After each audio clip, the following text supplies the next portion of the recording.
Hello, everyone. My name is Shama. I'm back for yet another fantastic series. We have on a legendary guest tonight or today. Her name is Emily Kwok. Super excited to have her on our Champions of Life series, which features exceptional individuals, not only who have done exceptionally on the mats, but in life. Emily definitely falls into this category. A little bit tidbit: Emily is not only a pioneer for women in jiu-jitsu and MMA, she is just has a wide variety of skills. She's a writer. She started the first women's camps out there back in the day, ground grappling, which led the way to actually girls and gis being possible. So thank you so much for being on today, Emily. I really appreciate it. I'm curious, how do you introduce yourself? You have so many accolades, you have so many things that you've done. How do you say hi? I'm Emily Kwok. Well, thank you for that very generous intro, Shama. Um, I think I'm either everything or I'm nothing. I'm probably all of the above. And to some people, they're like, who? Um, and to other people, it'll be like, wow, yeah, like I remember when this happened. And so like the continuum of time kind of doesn't allow you to hold everything. And so I don't know. I think I just relate to who I am today.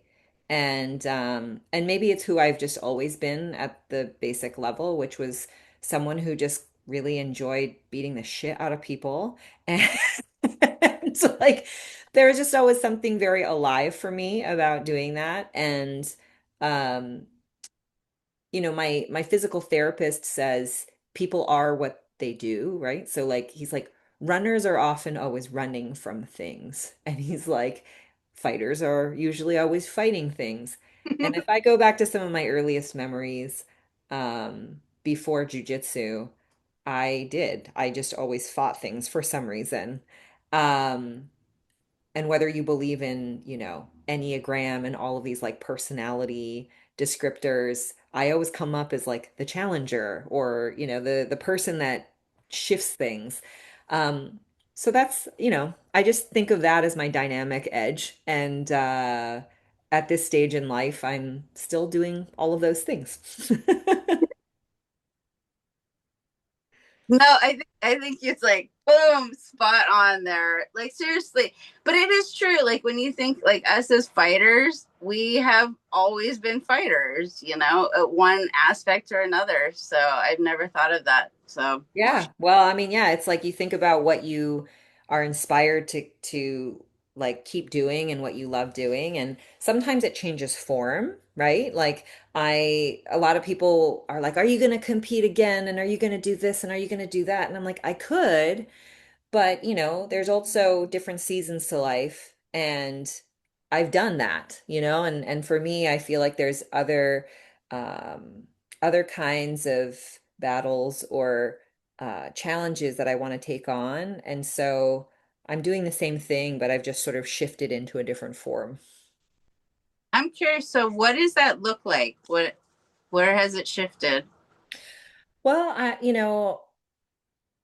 it's funny because I think that teaching and running a school and a business and running camps and doing seminars, a lot of the tangible aspects of being involved in the community that's been the bulk of my life for the last 15 years or so. I've been in the sport now for 27, but it's been 15 years that I ran a brick and mortar school. And I think we started the first with Felicia O. We started the first um, women's camps in 2008, if I'm not mistaken. So almost, 20 years ago, it's 18. Um, and all of those things have formed a ladder, if you will, to climb through.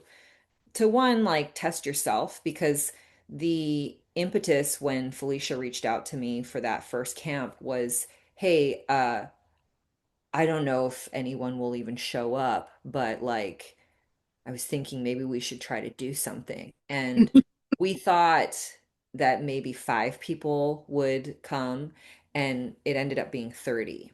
Um, and then we thought it was a fluke, so then we did it again, and there was another 30. And so we were like, oh, like there's some women that want to do this. And that's kind of what spurned the business of running these camps. Um, and I think that like running a school, I opened a school in 2010. There were not a lot of females as leaders in schools. Most females were relegated to, running the front desk, and maybe they teach women and children, but not a lot of females were taking a seat at the helm. And so all of these things were sort of very character building for me. And as we've progressed, and now you start to see more females running camps, more females being included as headliners at camps, more women being headliners at professional competitions. And, like I really sometimes I wish I was born like 10 years later, or I came into the scene 10 years later, because I didn't get paid for a lot of it. Like either had to like generate income or like prove value. Like we've spoken about this a lot. And I'm delighted that there's actually women out there probably making a real living off of their jujitsu now, Yeah. And that was not the case when I started. And so now it's like, what are the things that I'm pulled to? So this kind of goes to that evolution question, and like all the things that you've done, like what do you identify with? It's like, well, it's a different type of battle, if you will. But I can either continue doing the same things, which for some people brings them 100% satisfaction in life, or it's like, what else is there? And I think that there's a few things that are sort of on my mind. One, I'll start on the lighter note. I would love to put together and produce some sort of documentary that sort of brings to light the rise of women in jiu-jitsu, all the way back from, the beginning when you had pre-ADCC, you had some key players in Brazil, all the way up through where we are today. I just think that the growth that we've seen in the last 20 years has been wild. And I want to preserve that history, because I think maybe we're just early on it, but they always say history is always told by the winners, or like that's the version that we hear. And I don't know if I'm a winner, but I certainly don't want our voices to go quiet. I think that there's so many interesting stories along the way that get buried because we didn't put our hand up first, or someone else, took over. And I would love to be part of that storytelling, so that, like look at what even you guys have done. Like women's jujitsu would not have grown to this place if there weren't all of these different players involved. And we're so early, I still think. Like, I, Mhm. I think in 50 years, we're going to look back and be like, remember when Girls and Geese started? Or like, remember when this thing started? And we either will or we won't. Like, we'll forget those stories. And our industry's not that professional. So, like, I think we've done a really terrible job of finding like specific houses to like hold all of those stories, or those stories get held by political players. Yeah. So that's something that I would love to take on, but I also cannot underestimate the amount of time and or resources that would require. And then the other thing that I'm also really broadly interested in trying to help, I don't think I can resolve it, but maybe I can help it, is, I'm just tired of seeing these like over and over again whack-a-mole situations in jujitsu. And I don't need to, reference a specific name, but it just happens every couple years, probably more frequently than that.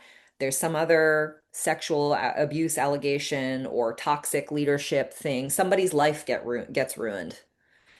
And I've threatened to quit jujitsu so many times, because I'm like, why am I practicing such a gutter sport? It's really awful sometimes, for all of the beautiful people and communities and lessons and things that you learn about yourself, like for all of the benefits of jujitsu, when you weave it all together, it's like a cesspool of shit. And I'm like, why am I doing this? Why are we doing this? What is this?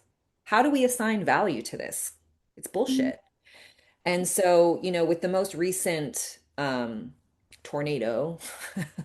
Everybody was chattering about what's going on, and I kind of, sat back and I just was like, these people are all having the same conversations over and over again, and I actually think they're having the wrong conversations.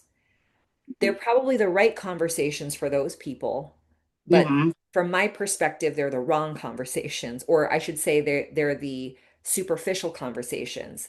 Because I think when you sit in this cesspool for a long period of time, you start to see where the junk settles, and it's Mm-hmm. settling under the surface.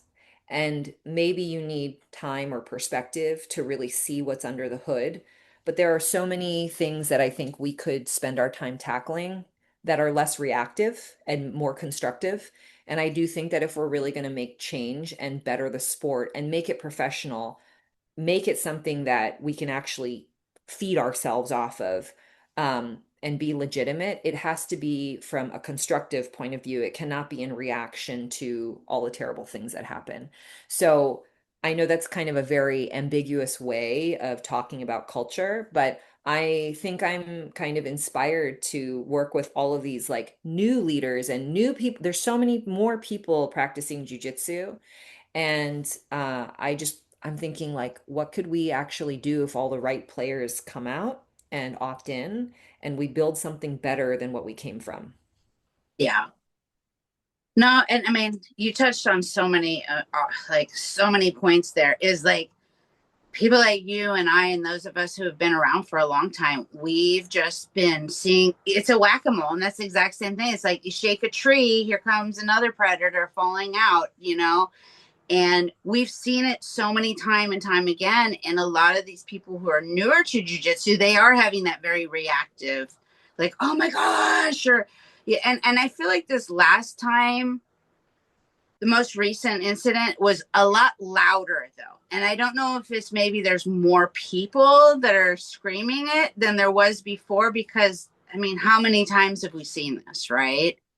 And I remember you shared an essay with me and I found it really interesting. And I think being, coming from the same like kind of time period era, and having the same kind of like over and over again experience, what do you think are some things that we can do to move forward to like kind of change the culture? Or is this a cultural thing, or is this like, do we need to just like fix our homes and then that's where it's going to come out of? Or where do you see solutions come? I mean, I know it's a big question, right? Because you're dealing with it's a Yeah. representation of society at large, right?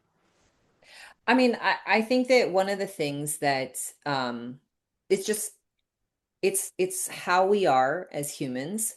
And I think when I work in the performance space outside of jujitsu, or I should say encompassing jujitsu. And one of the first things that you notice is I call it the pre-conscious or the post or the conscious state. Um, and I feel like as a whole, the culture of jujitsu is in a pre-conscious state where you show up, you satisfy what's being asked of you in the moment, but you don't actually know what you're doing. Meaning, like, you cannot objectively assign, like, what actions you are taking, what the difference is between this or that. You're just doing. And when you're just doing, and you don't objectify the problem, it's very hard to actually see what problem you're trying to solve because you're just going through the motions. And then it's just like this happens, so you shift, and then this happens and you shift, and you're like, oh, like we're doing something. But really, you just don't know what track you're running on yet. And it doesn't mean you're dumb, and it doesn't mean that you can't. It's just like where you are developmentally in what you're learning, and like you're just immersed in it. It's the same thing as someone who goes out to compete and they just, they can't get rid of the butterflies and then they're fighting. They're like, I totally blacked out and I didn't know what happened. When you get to a higher level, you have a process, you have a system, you know what you need to do to be ready, to be on point. You know what works for you, you know what doesn't work for you. You are able to see other specialists or people that tell you, hey, this might help, hey, that might help, because now you've learned to objectify your performance. It's not just you living it anymore. And I think in the greater whole of jujitsu, we're not all in the same place yet collectively. Some people are starting to have these conversations, but I think a lot of other people are still immersed in it. They can't figure out what's like bottom from top. And then worse, you have a lot of predatory players in there that are exploiting the situation. You know, the people that can't see what's going on, they're exploiting those people. So in terms of like what can we do, I think that there are one, like most simply, collectively gather people who believe in the same values or want to walk in the same direction, and make that non-political and non-financial, meaning like don't make this about someone organizing something for profit. Make this something where you opt in to like pitch in. I mean, pre this interview, you and I were talking about your culture, like Hawaiian culture, and it's like you want to be part of a positive tribe, and if you have something positive, give it back. Like give it, share it with others. Don't just hoard it for yourself. And so I'd love to see more of that energy in jujitsu where, yes, some of us are trying to make a living from it in some way, but this part, structuring the culture so that it's healthy, making sure that the plant grows in the right direction, this should be a communal effort. And this should be like so important to everyone. Not, I want to peel off this part of the plant for myself. It's too early for that, you know? And like if you just keep ravaging the plant, there's going to be nothing left. So I think we're kind of at this interesting point in jujitsu where we're big enough that there's something visible there, but we're not at the stage where people have responsibly figured out how to manage and care for like what this thing is that we're trying to grow to feed everyone. And you know, some of those things in the essay, I have to like find the public like the right way to release it, but you know, it was talking about a lot of the dilemmas that I see in jujitsu. And I think if I boil it down to a fundamental level, it's kind of standards and systems that we can be creating. And I think to that, I'd also say proactively. You know, I think that when we are creating things in reaction, it's always kind of missing the target a little bit because if you're reacting to something, you're reacting to something specific. But I think for those of us like who've seen the equation from many perspectives, you sit back and you go, but actually there's like more than that, right? So like the sexual abuse allegations, wherever they're coming from, yes, this is a big problem. But really, why is this happening?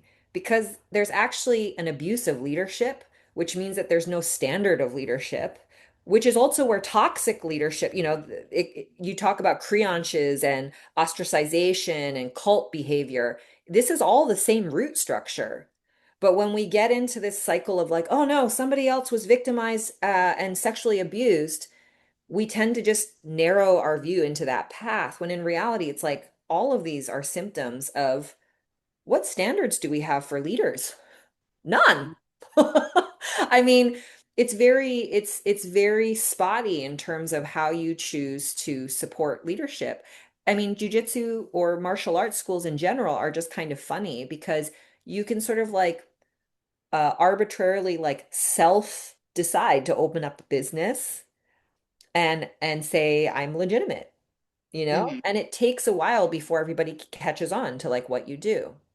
You don't have to be a world champion to run a business. And I have plenty of examples of people who have done so and exploited others, you know, and created a culture that has been really gross, right? So what kind of leaders, what kind of business owners, even within that state, like then you start talking about standards and systems within the business. I call out myself in my own essay and I'm like, yeah, like I should proactively have a system or a standard in place, even for my own students or my own teachers, right? I think sometimes I've had an allergic reaction to creating those systems and standards because I've also been part of other organizations that have abused and exploited systems and standards. So again, like there's that feeling of I'm reacting away from something versus okay, I'm on better ground now. How can I objectively look at what would be healthy for us to construct and then build something positive that other people can ladder into versus don't do it at all or do something that only serves a very small need. Mhm. I'm curious on your perspective. So jujitsu is evolving. It's blowing up, right? It's like I see it as like this snowball that has just been rolling down the hill and it's just getting bigger and bigger and bigger. And with it, I do see like the culture has changed for good and for bad. Where do you see like currently where we're at in the current kind of trajectory that we're headed in? Where do you see it kind of headed towards? I mean, Hmm. It's a very good question. It's a hard question. hard question. It's a hard question because I think it's also like tied into where we are as like in society and like where our values are. But do you think that we're taking the old ways of jujitsu, the kind of more toxic parts of that? Do you think parts of that are getting weeded out with the growth? Are we still taking it with, or I think I mean, to be honest with you, I think there's just a lot of confusion and chaos. And I think that we're more often than not, the dynamic is reactive, mm-hmm. right? So, uh, you know, everyone swings too hard one way or swings too hard the other way.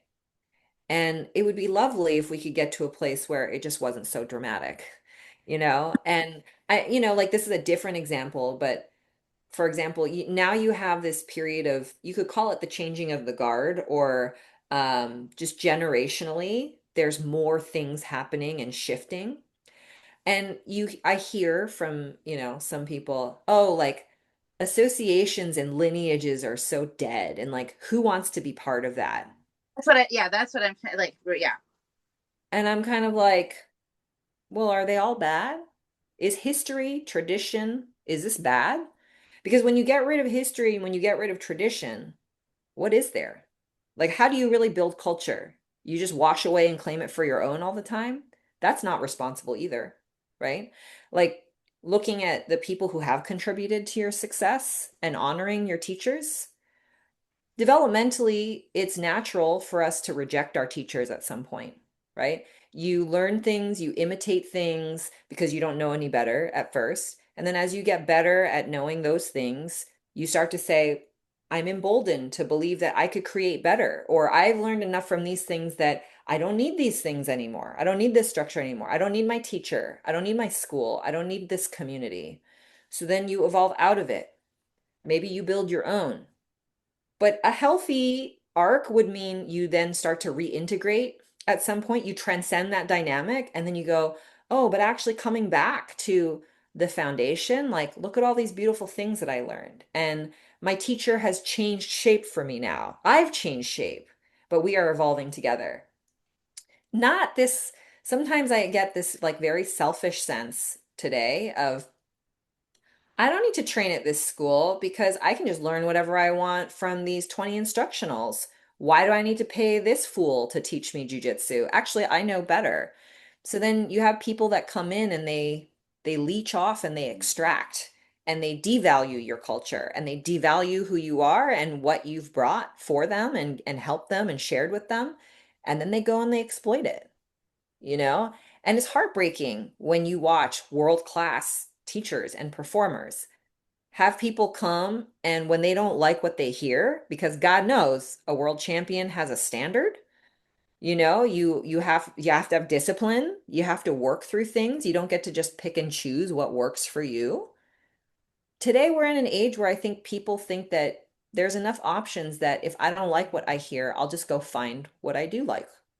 Yeah. I don't think that that's great for our culture and it's certainly given birth to some less than savory characters who are not old school. They're like new school. But this new version of toxic is like, I don't care about violating the community. I don't care about these people that taught me. Like, I don't give a fuck.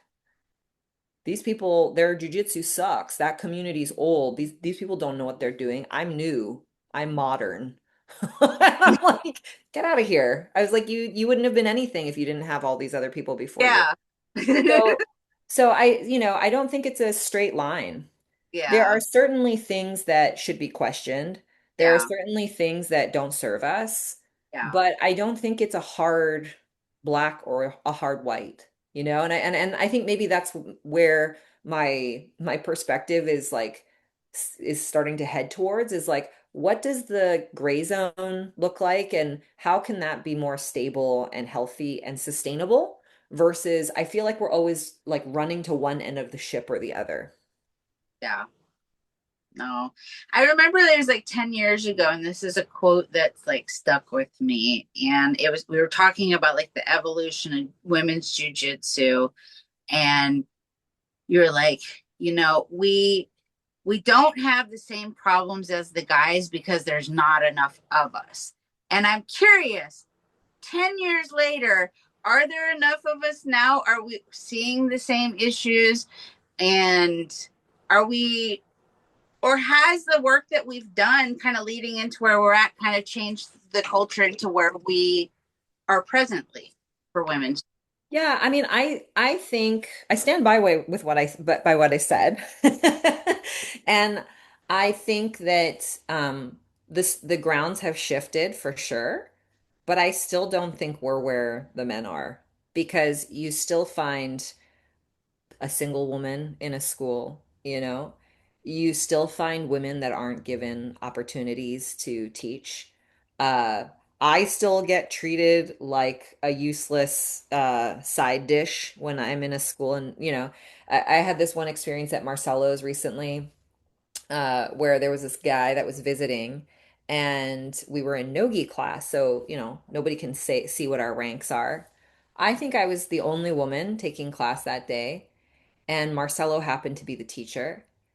And it was really funny because I always get I don't know if it's because I'm a woman, I don't know if it's because some people know who I am or not, but if I'm not regularly part of that class and people don't immediately go, "Oh, I want Emily to be my partner today." I am the one who's like in the corner, like putting my hand up, being like, "Does anyone want to partner with me?" Right? I promise I'm not that scary. So there's this one other guy that's left over, and we get paired together. And during the class, we're doing something that I think was like from the butterfly guard. It was something I was very like well versed at. And the guy was having trouble.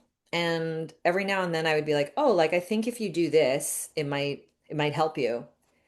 And instead of listening, he wouldn't even acknowledge me. He would just keep posting his hand and being like, Marcelo, Marcelo. Marcelo comes over and Marcelo's like, you can ask Emily, like Emily knows.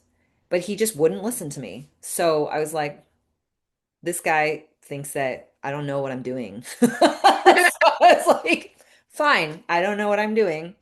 And then after we did our technique and the live training starts to happen, I was like, "Do you want to train?" He's like, "Okay." So we started training. And then over the next, 5 to 6 minutes, I just toyed with him. And halfway through our match, he started laughing. And after our match, he said, "Excuse me." He's like, "Can I ask how long you've been training?" And I was like, yeah, like 25, 26 years. And he's like, oh, like that's why you were having such an easy time with me, right? Or whatever. And I was like, yeah, but it's like just as a woman, people just automatically assume you don't know what the hell you're doing all the time. You know, this has not changed. So, I mean, that's not necessarily symptomatic just of jujitsu. I mean, I think that just happens wider Yeah. in our culture. But are there more women? Hell yes. Are we a market to be reckoned with now? 1,000%. Do we have more female-run businesses? Yes, we do. Um, the fact that you have camps or gatherings of women, not in the tens, but in the hundreds now, is great, you know? But I also feel like more is not better all the time.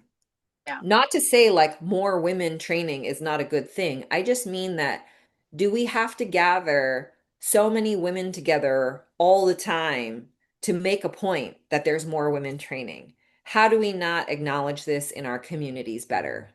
You know? Um, so like the game has changed a little bit.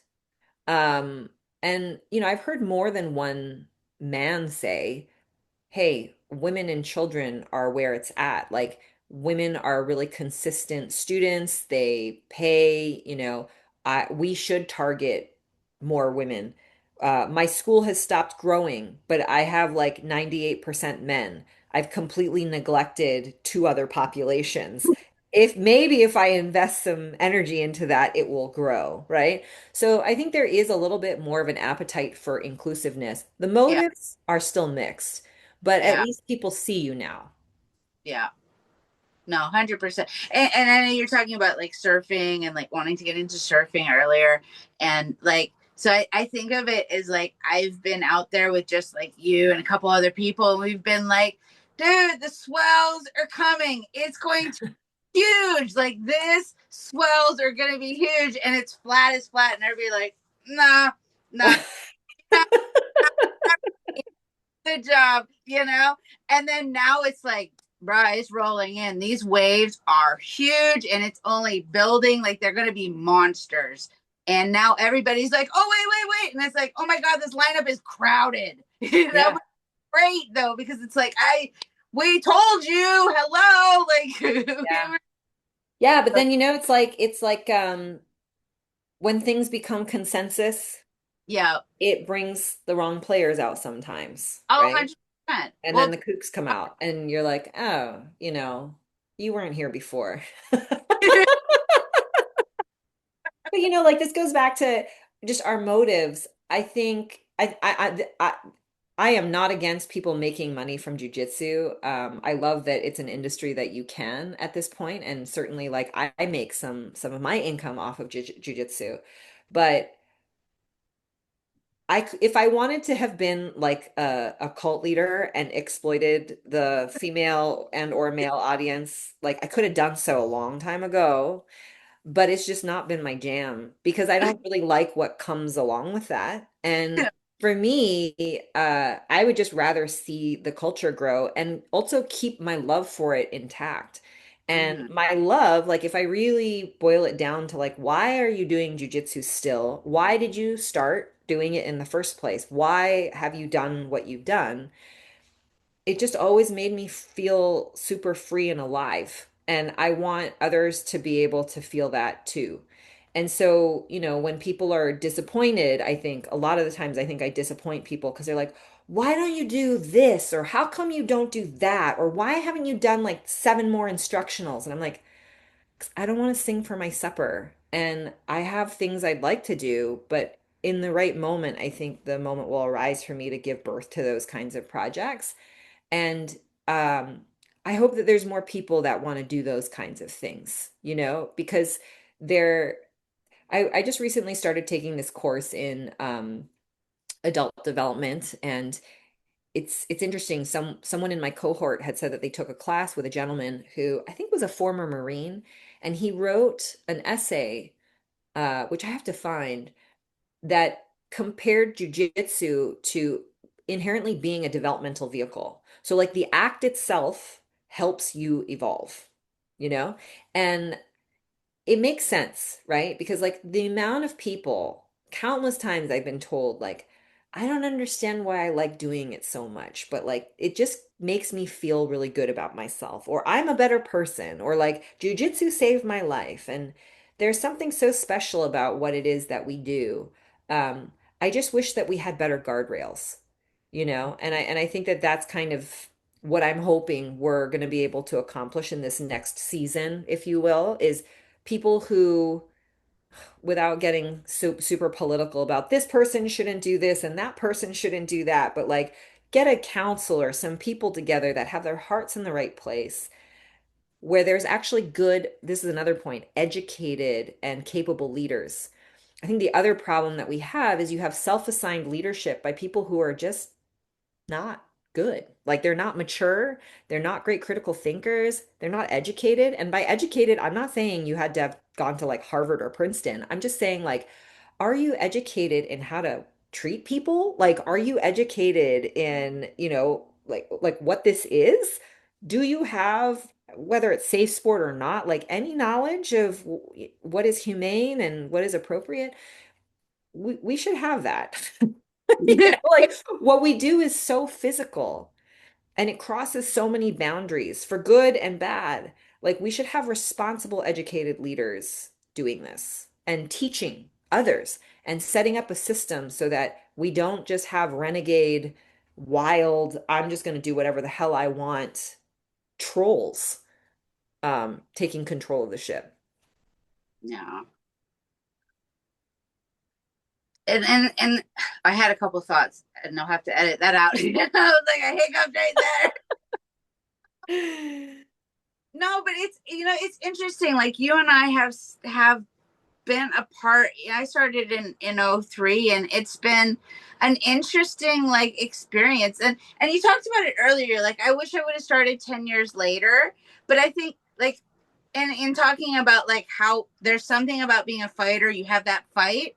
Like I have a different perspective because I feel like I came in at the perfect time because even though we don't reap the rewards for like everything that's evolving so much, like but we got to do that heavy lifting. We got to be a part of that griminess of jujitsu when it was like not super mainstream, when it was just kind of this bang of like this gang of like misfits that like I don't know, like you said, why were we drawn to this weird thing? I never thought I'd be doing jujitsu, like ever. It was not on my radar at all. Like, but it's like I feel honored that I got to be a part of that evolution and see it because I don't know if I came into jujitsu right now, I don't think I'd have the perspective that I do. And I don't know if I could ever have that perspective because I'd gone through the hell gates of the evolution, you know?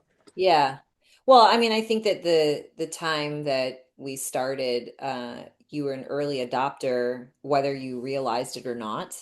And you were non-consensus. It's like by the time everybody else gets, I mean, like it's funny, I have two daughters. One is 12 and the other one is 10. And they'll be like, "Oh, I need to get a new water bottle."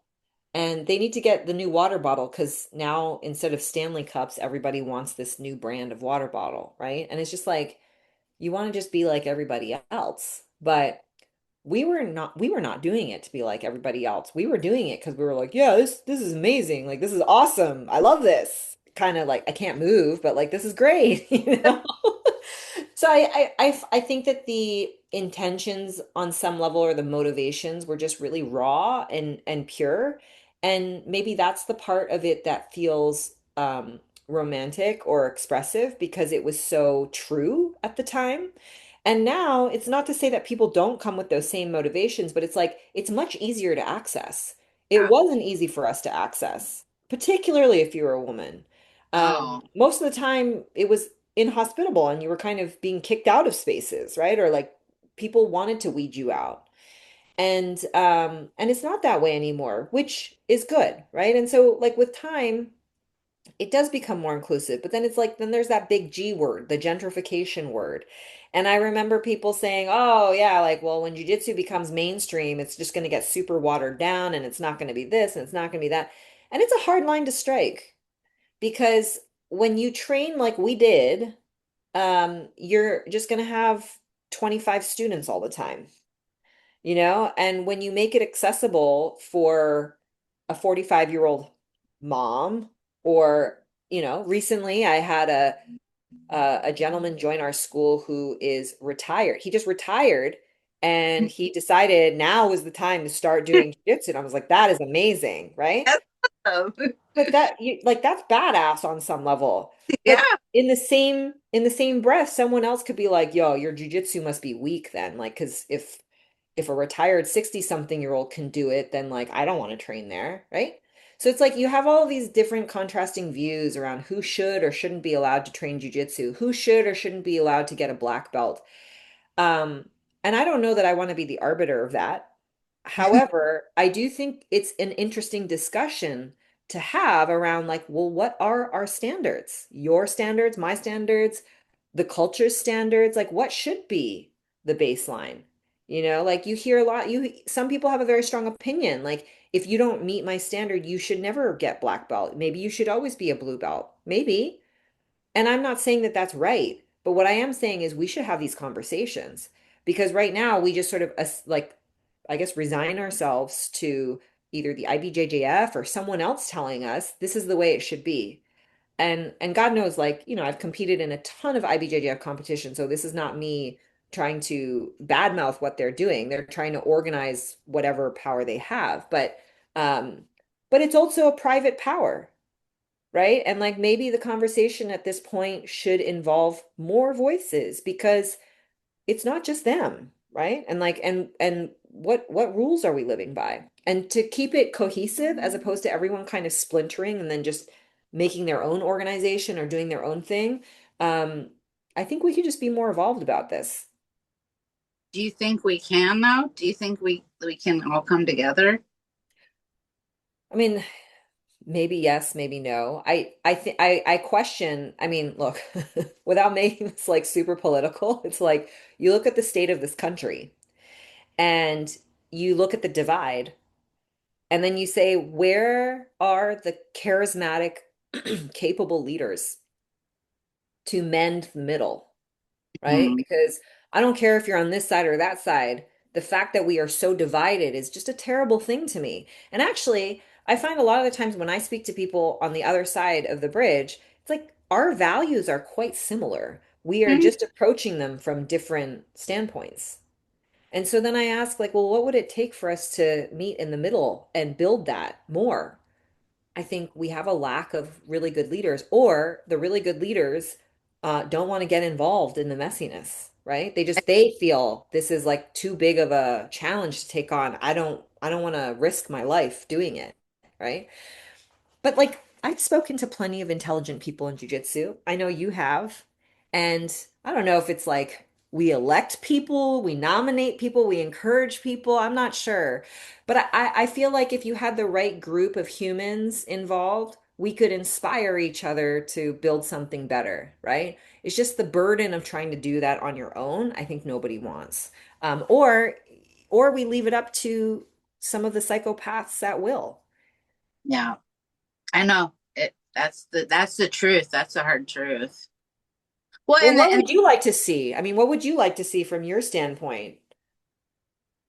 um, I think I mean it's like a double-edged sword, right? Like we like I was talking about like how I like kind of like the grassroots and it's growing pains really is how I see what we're going through right now is we're transitioning from where we came from and transitioning to where we're going to, and it's like, do we want all the rules, do we want all the this and this and that, like, do we do belt testing as a standard, do we do like it's like the Olympics, right? The argument of like, do we want to go the route of the Olympics? There's good and there's bad, right? There's regulations now. There's a lot of things that I always saw jujitsu, Brazilian jiu-jitsu is kind of like you know, the oddball kid, the black sheep of the family, right? Like we're kind of like we follow the traditions, but like we like a little, and so I don't know. I feel like it's got to come from the leadership on top in the academy and the affiliations, and I guess maybe coming from the culture that I do, I believe that it's the community at large. And maybe if nobody's going to step up, we need to like clean up our houses, like let's start with our academies and then let's start with our direct communities. And then let's start, I don't know if anybody is, like you said, I think you nailed it, is like, no, but who wants to step up and take hold of this crazy wild? Well, Oh, I, I also want to say, like, as a school owner, um, there's a lot of assumption I think that can go on around who decides to run a jiu-jitsu school and why they're doing it, and also like who is at the head of the association table, if there is one. So, like, what does that mean? Well, a lot of people open jujitsu schools if you're an athlete as a means to an end. Because you go, I've had this great career. I'm very competent at competing and doing jujitsu. I don't want to do anything else with my life. I want to teach jujitsu. That will be the way I generate income for my family. But that is like an athlete with a very specific goal and desire and need who wants to just share what they do with other people. That is not necessarily someone who wants to be a leader yeah. because leadership requires work and training and desire just the same. And same thing for being a business owner. If you want to run a business, that might not mean that you are an athlete that spent the better part of 30 hours a week training yourself to be in the best shape possible to go perform. You don't know how to put a spreadsheet together. You can't tell when your pricing should change. You could give a rat's ass, right?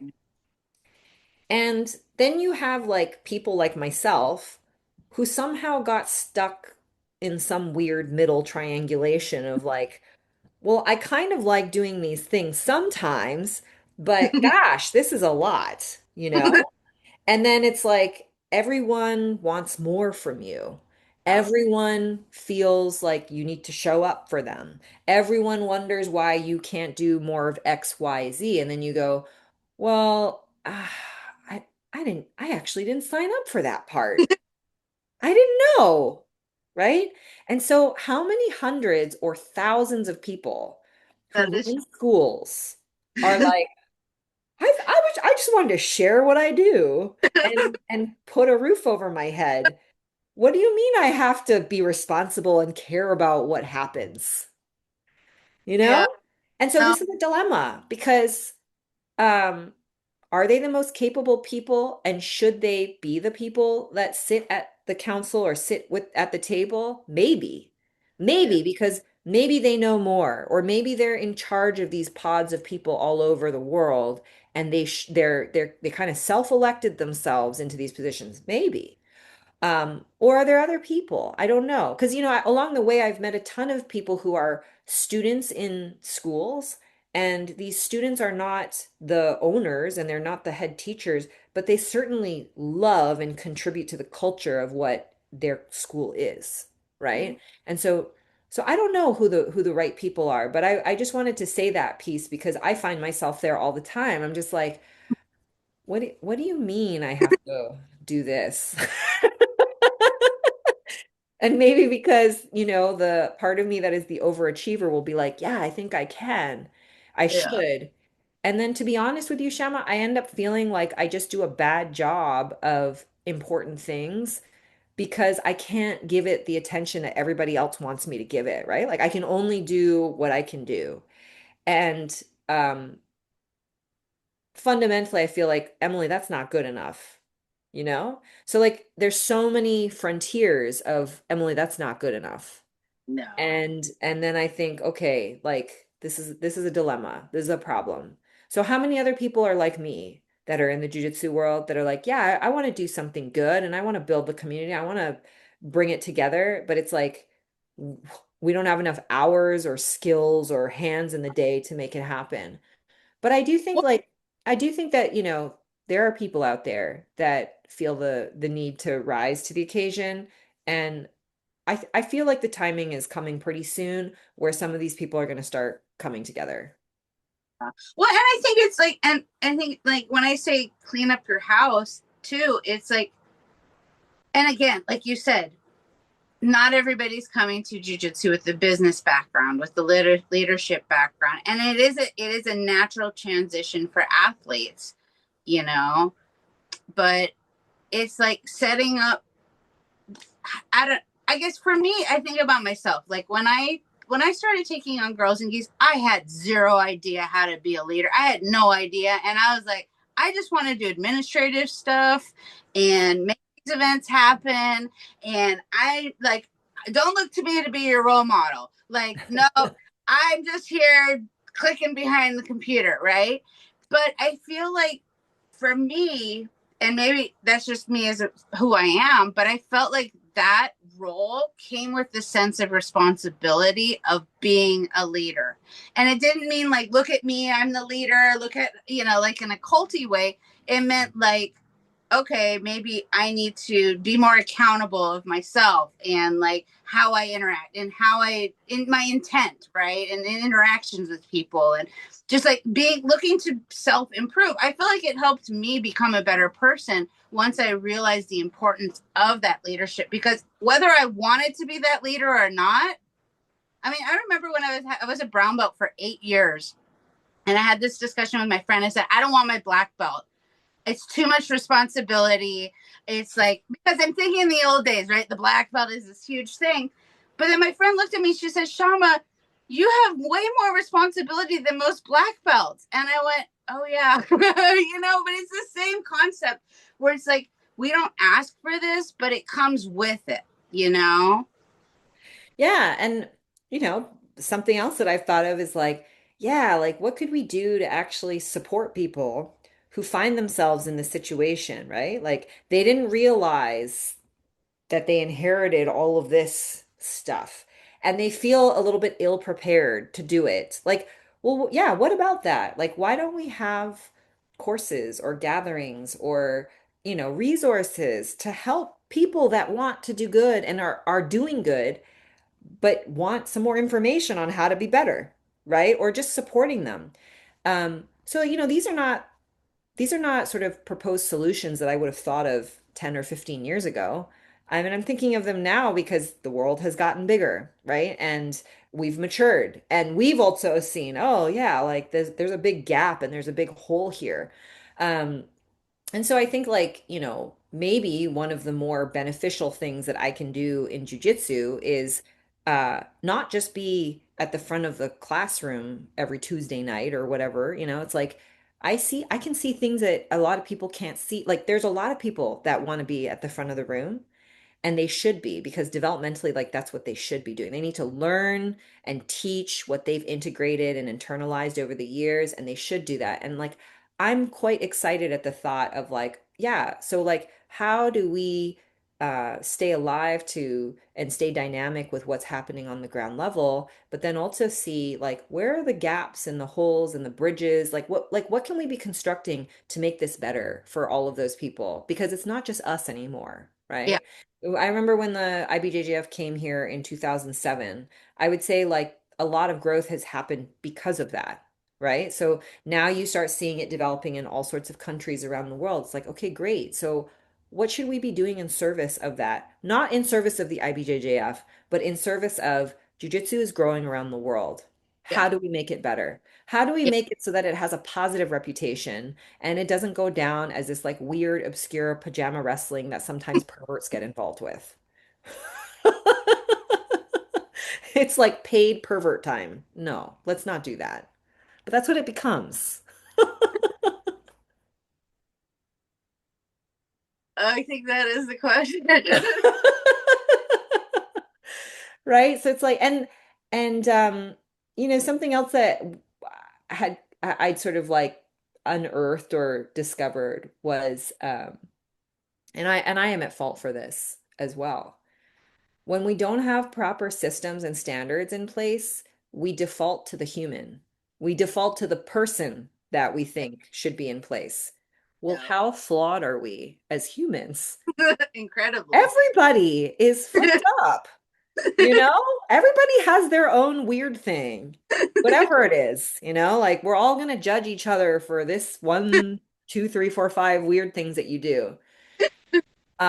So when we have a lack of standards and systems, the only thing we have to look to is the, you know, eye of Sauron, who could be corrupt, Yeah. right? And that's the dynamite, that's the bomb we're playing with in every school where this is the case. Yeah. And when I say I'm at fault for this too, I am at fault for this because to be honest with you, I've had some very unsavory experiences being involved in organizations where they had systems and they had standards, but they were bad. They were really bad. They were bad for people. They were toxic. They bred a cult, Hmm. and so maybe, this is again like for my own evolution, like coming back around and saying, well, instead of reacting to that and saying, I'm never going to do that. Maybe I need to actually sit with, well, what would you do then? Or what is the better version? Because not having anything is not the answer either, right? Yeah. And so that's kind of where I feel the conversation is for me, because uh, why should anyone listen to what I have to say? Why should I be the arbiter of like what you do well? Maybe I know some of it, but I don't know all of it. And like if we really want to open up the conversation, we think about AI. Why is AI good? Well, AI doesn't forget things like humans do, right? So, like humans could forget that whatever the brown belt standard, whatever standard you create, you could forget. Or like in judo, I'm learning like there's all these different throws that you need to know at each level and their names. Well, a Mhm. human can easily just forget two or three things. But the AI can always have a lot of complexity embedded and like have it accessible all the time, right? So like that's a system that doesn't dissolve. And so when you think about leadership and standards, it's like, huh, well, where should we have certain things always available to us so that we don't forget and so that we keep the bar high? And where do we not have them? Or where have they not been articulated, right? And why do we leave it to someone who can forget or who Mhm. doesn't see, versus using a system or building something that takes into account multiple perspectives and understands what's always at stake? So these are just like, I don't have the answers, but these are the questions that I've started asking myself. And I think my desire would be to have a greater conversation about these questions because I'm pretty sure there are a lot of like really good talking points. And maybe from all of these different talking points, we arrive at a better solution or at least a better direction than I don't even know what we're doing right now. I think we're just floating in the middle of the ocean with an inner tube. Waiting for someone to come pick us up and show us the way. Like we're not being accountable. Not at all. I'm curious. So, like, when you look back at when before you started and where you're at now, what do you wish you knew then that you know now? What is one of the biggest things? Hmm. Yeah, good one. What do I wish I knew then that I know now?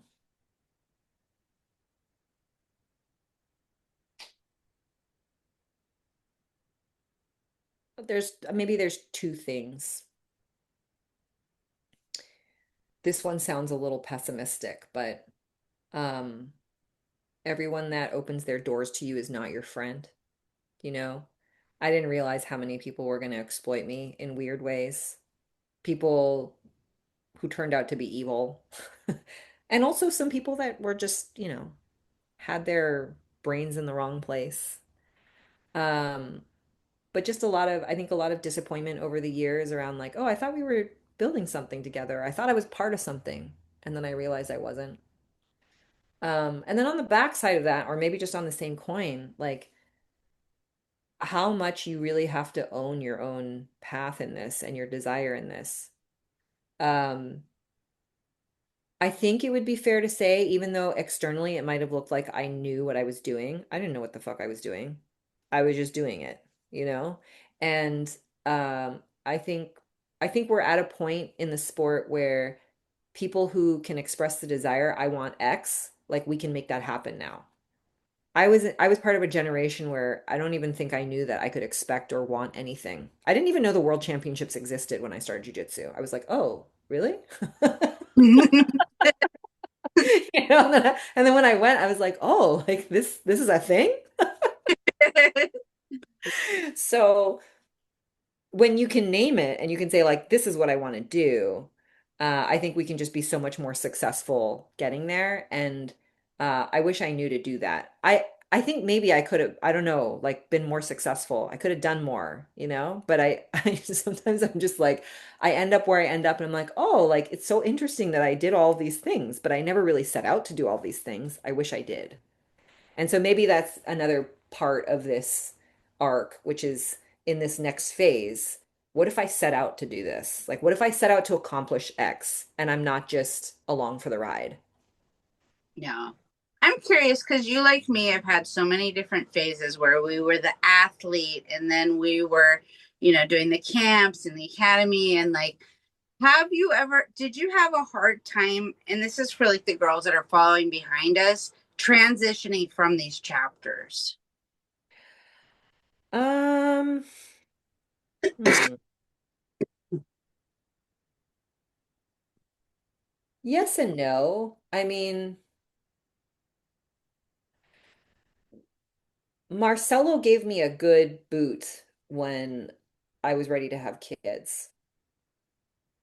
And when I was training at the time, I was pretty tortured, like myself, not training at Marcelo's and being in that environment was one of the best things that ever happened to me in jiu-jitsu because even though he's a very strong character and he knows what he knows about being a world-class athlete, um, he does have such a purity of love for jiu-jitsu, and I needed that when I joined his school. I needed to get back to like loving jiu-jitsu. But I was really tortured when I first joined his school because I felt like I needed to prove myself so badly. And I wasn't as focused on training. Like I was very strained training and trying to do all the right things. And he was the one that said to me, I can't remember what competition was coming up, but it was like 2011, 2012. And he was like, I don't think you should do this competition because I don't think you really want to compete. And I remember feeling like I got fucking slapped in the face. And I was like, what? And he's like, you don't want to compete. You want to have a kid. And I was like, okay, maybe he's right. And I, I think that my inability to let go of something I thought I needed to prove, which was false, like I didn't need to prove anything, but in my mind I did. That was a hard bump to take. But then after that, you know, um, I don't think I've had as many transitions until like more recently. Um, I came back to competition in 2018 to support the women's masters movement. And then I had to stop competing after a couple competitions because then I got pregnant again. Um, and then I came back, and I'd have to say, like, my master's run was the best I ever was because the transition into motherhood helped me release this pressure that I kept putting on myself to like prove something.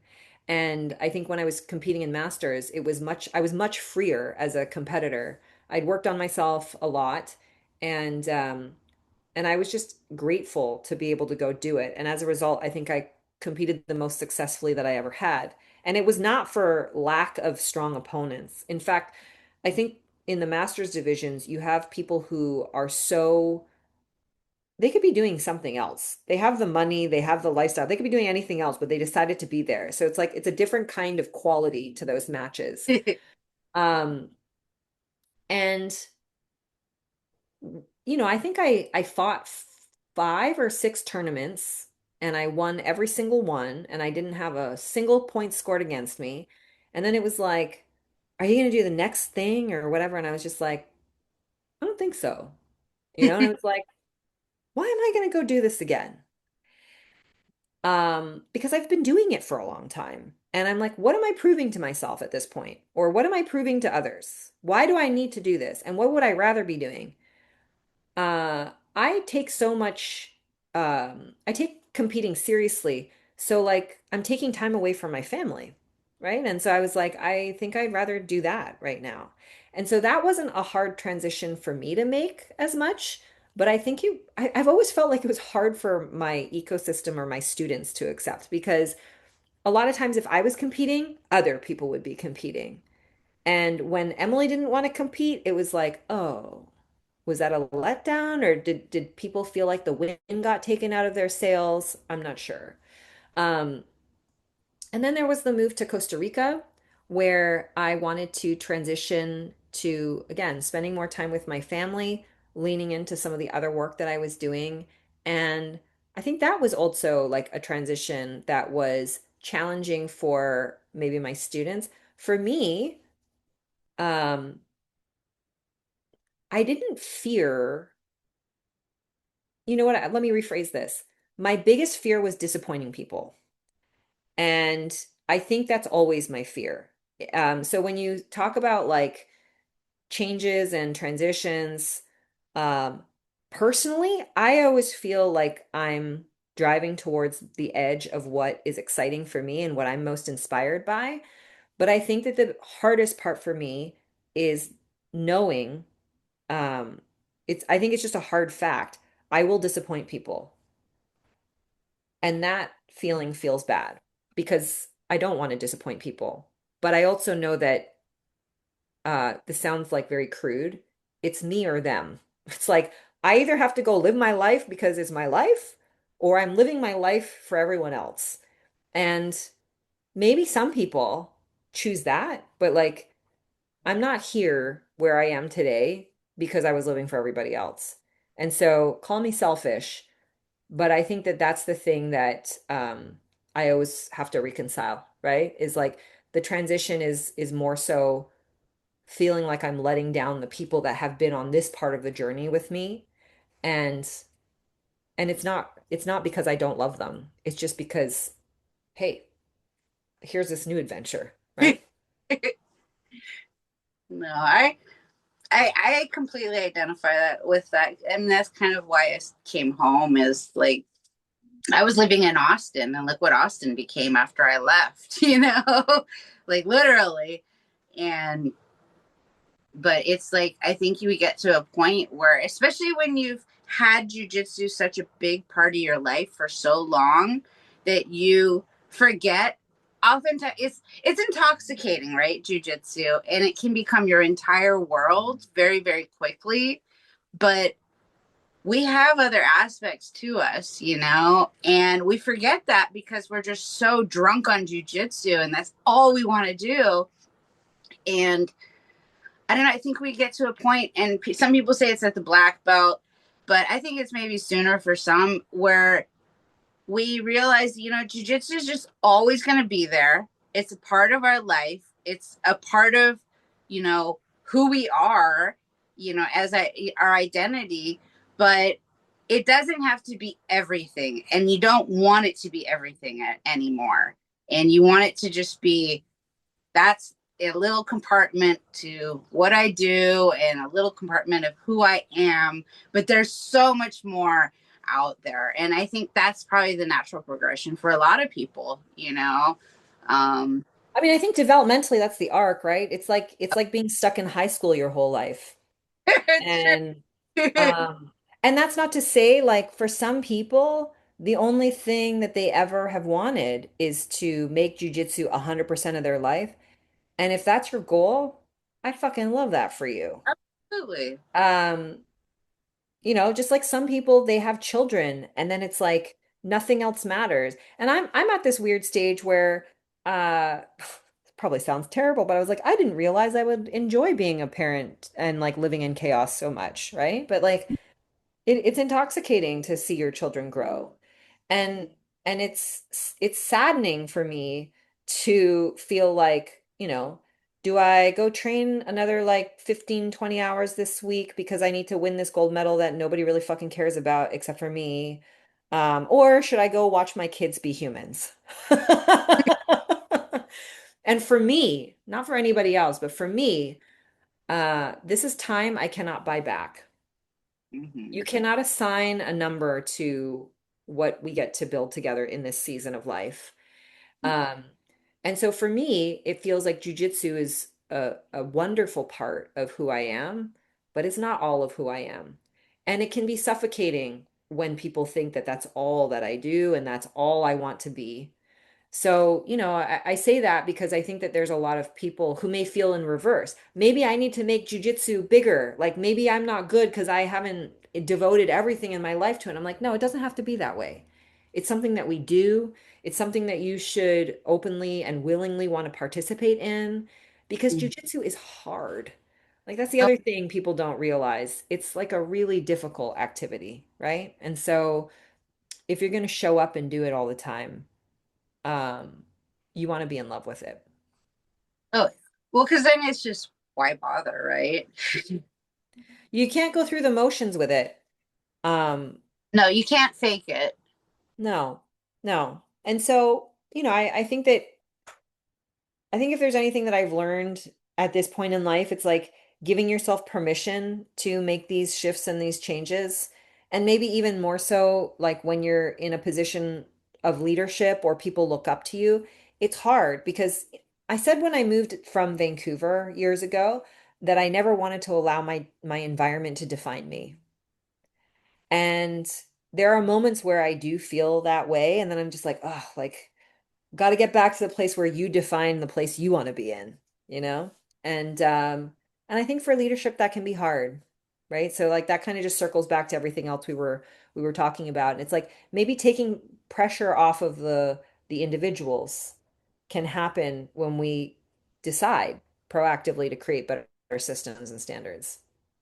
No, absolutely. I'm going to close out with one last question. What do you think makes a champion in life? Like, what do you think, like, what qualities kind of should somebody strive towards to achieve? You know, I'm in the I just finished reading this book called the Big Leap by Gay Hendricks. He was like a very respected coach to a lot of leaders. And in the book, he talks about this arc of like hitting our upper limit, and that when we start hitting our upper limits, like there's a framing of our zone of competence, our zone of excellence, and our zone of genius. But most people hold themselves in a zone of competence and excellence because they fear what the genius will bring. So what does it take to like let go and lean in? Um, I think that champions are truly made of people who are able to dissolve and not be run by the competence and excellence framework, and who lean into wanting to be optimistic about who they think they can be, even if it seems foolish. Like my life on some level is foolish. I've been told many times by many people, you're dumb, you're naive, you're gullible, you're ridiculous. What are you talking about? You can't do that. Nobody that does what you do can do X. This is just not possible. And I was like, okay, Watch me. go watch me. And it wasn't because I had like a conviction that I was going to win. It was Yeah. more so like, what the fuck? Like, what do you mean I can't? You know? And I was like, of course I can, because I choose that I can, right? And I think that that's the thing. Like, A-class performers and champions defy boundaries. Yep. They don't listen to sanity. They just go, man, I want this thing. It's kind of wild. I don't really know if you're up for it, but I'm going for it. You kind of have to be like that. And that's the only way that you break through the barrier, right? The rest of us are all like pining away from, I'm going to live vicariously through you, or that's nice. All it takes is courage for you to dissolve the things that you think are anchoring you.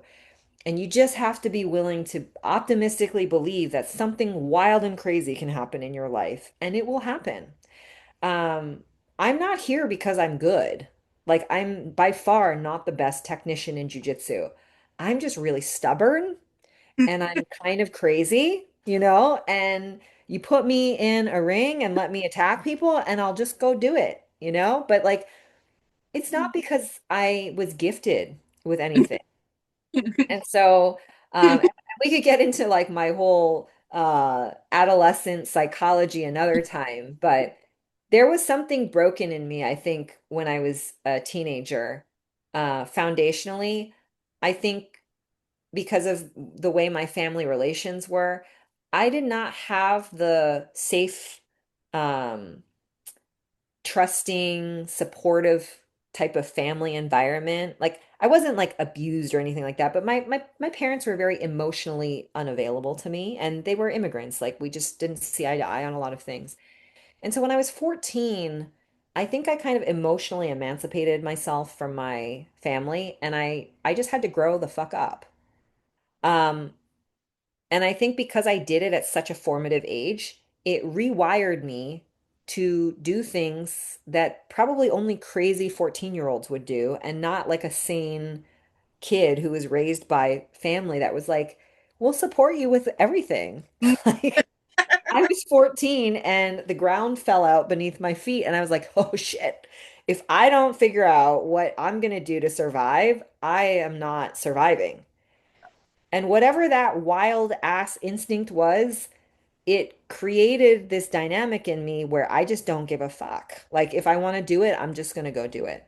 And so I think that, for people who want to excel at whatever it is they want to excel in, you can't listen to normal people, and you can't like adopt the framework that everybody else is doing. You have to think out bigger than that, right? And no judgment, just like don't accept it. Yeah. That's it. That's all that it really takes. And discipline, right? Like just adhere yourself to that wild ass dream you have and then be disciplined about going about it. And you'll get there. You'll totally get there. But they're going to get you if you turn around and look back, right? People are going to write and be like, don't have that crazy person come back on your podcast.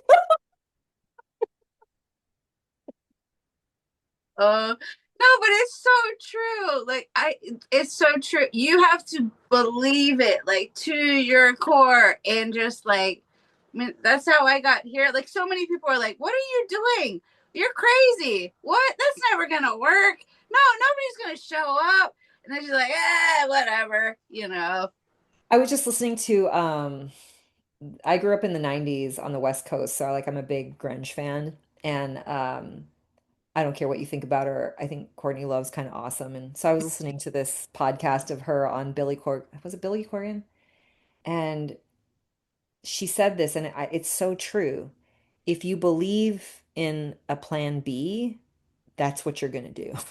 Yep. You know? It's If true. you have to come up with the plan B, that's what your life is going to be. Yeah. And I mean, I fall privy to that sometimes. Like there are some things that I'm scared of in my life, and so I always have the backup plan. But, I got my backup plan taken away from me when I was 14. So then I was just like, I gotta figure this shit out, right? Might have been the best gift I ever had. Now, does that mean I want to traumatize my own children? Probably not. I'm currently problem solving this. I'm like, how can I make my children successful without traumatizing them? How do you throw But the sink or swim situation, but still have that safety net that they don't know about? yeah, how do we do this? But I think that this is part of it. And so yeah, I would encourage anyone that's listening out there that feels like they're a little too far from their goal, you got to just like jump in with both feet. And the worst that's ever going to happen to you is you're just going to end up where you are right now. And then you'll have to regroup and try again. But you probably won't be worse off. I have not been. Every decade gets better because I get crazier. I love talking to you. I can talk to you for like days. Every time we catch up, I'm like, oh man, there's so many things that we could talk on. So So many. Well, see, it'll be all part of the catalog of whatever I create for this movie I'm going to make one day.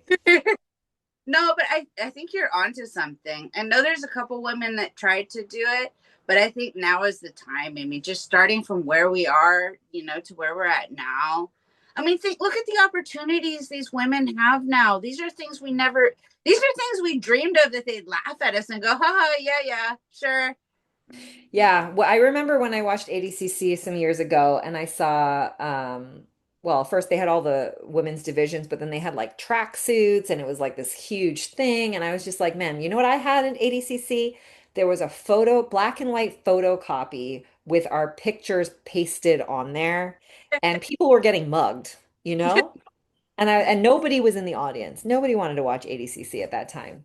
So we've come a long way. But We, yeah, I think it's time for us to start capturing the stories and making history, making history that we're gonna actually remember, not just one version of it. yeah. Well, like there are so many stories out there and they're not maybe known as much, but they have really shifted the whole trajectory of where we're at. So I'm Yeah. excited to get that going. Let me know. I'm happy to like pull resources and do whatever I can I to. will. When I'm ready, I'm gonna set the storm free. But it's just like it's been percolating for a long time, and I'm like, I got to start. You know what it is? I'm at the stage where I'm starting to talk about it. So that's Yeah. what's making it more Yeah. real for me, is But now I'm like, oh, it's not just like a thing. now you gotta happen. Uh, But thank you, Shama. Just we don't have to wait so long. We can have conversations that aren't on podcasts too. absolutely. No, for sure. And hopefully I'll see you around more and have more in person. We'll see. But Yep. Yep. Yep. Yep. Yeah, it'll all be right. good times. Well, thank you everyone for tuning in. You take care. I hope you enjoyed this conversation as much as I did. I always learn something whenever I talk to Emily. Like I've told her this before, is like I am so fascinated with how your brain works. It's you're always so insightful. And like I said, I I catalog these things that you say, and then I'm like, oh yeah, Emily was right. I'm a fortune teller. I'm not a jujitsu practitioner. There he is. Well, thank you everybody for tuning in. We'll see you next time.